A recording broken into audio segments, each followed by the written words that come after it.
Hallo almal en welkom. Vandag kyk ons na iets regtig fascinerend, 'n heeltemal ander manier om na die boek Openbaring te kyk. Die idee is dat daar een enkele meestersleutel is wat die hele profesie vir ons kan oopsluit. En hier is die groot idee, die kern van alles. Die 7 seels is nie net deel van die eindtyd gebeure nie, nee, volgens hierdie interpretasie is die seels die hele inhoudsopgawe. Alles wat in Openbaring gebeur is glo binne-in hierdie 7 seels vervat. Goed, hier is ons plan vir vandag. Eers die sleutel self, dan kyk ons na die eerste 4 seels, die bekende ruiters. Daarna die 5de seel se roep van die martelare, die 6de seel se kosmiese chaos en dan die groot een, die 7de seel. Kom ons spring weg. Reg. Kom ons begin by die begin. Die hele argument hier is dat jy Openbaring eintlik nie kan verstaan nie, tensy jy hoofstuk 6, die 7 seels as die absolute fondasie sien. Dis die opsomming, die raamwerk vir alles wat daarna kom, ja, selfs die trompette en die bakke. En dis die deurslaggewende punt, die 7 seels is nie net losstaande gebeure nie, dink daaraan soos 'n meestertydlyn. Elke seel wat oopgemaak word, ontsluit 'n nuwe hoofstuk, 'n nuwe fase.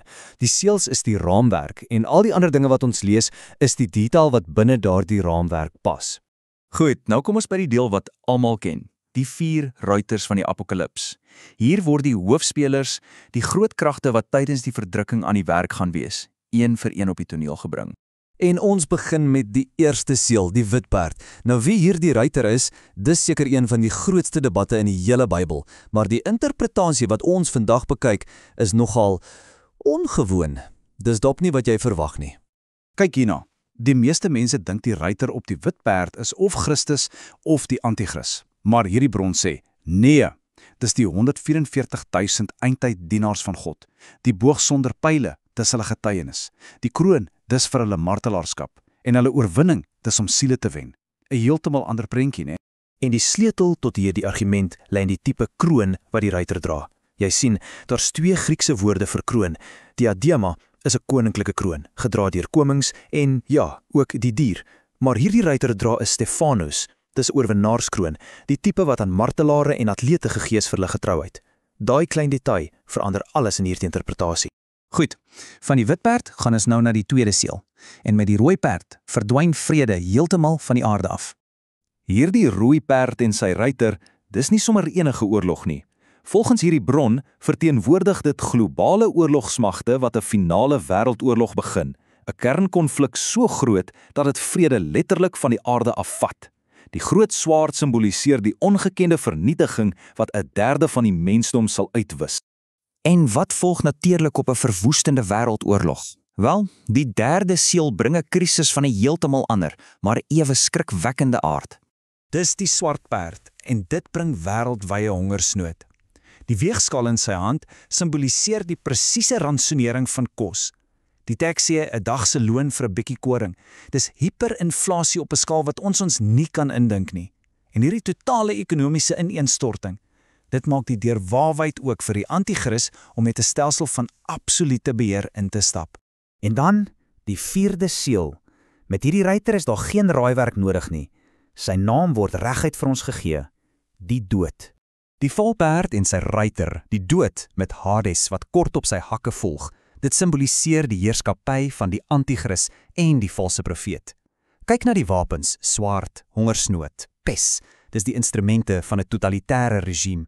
Hulle mag word oor 1/4 van die aarde gegee en die doel is om mense te lei na die geestelike dood via die merk van die dier.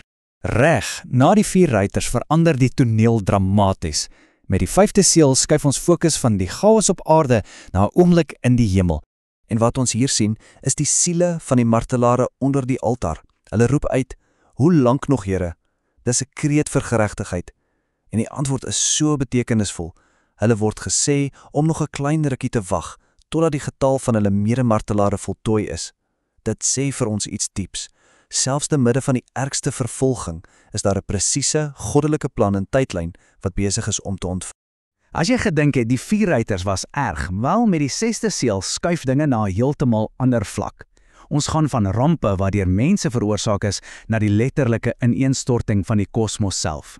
Kyk net hierna, 'n massiewe aardbewing. Die son word swart, die maan bloedrooi. sterre wat uit die hemel val. Die hemel self word opgerol soos 'n boekrol. Dit is nie net 'n plaaslike gebeurtenis nie, dis die dekonstruksie van die fisiese heelal. En die reaksie op aarde?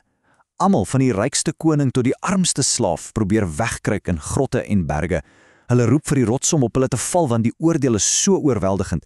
Daar is nêrens omheen te vlug nie. En so, na al daai gaas kom ons by die 7de en laaste seël. En hierdie een is anders. Dis die sleutel tot hoe die res van die boek saamgestel is.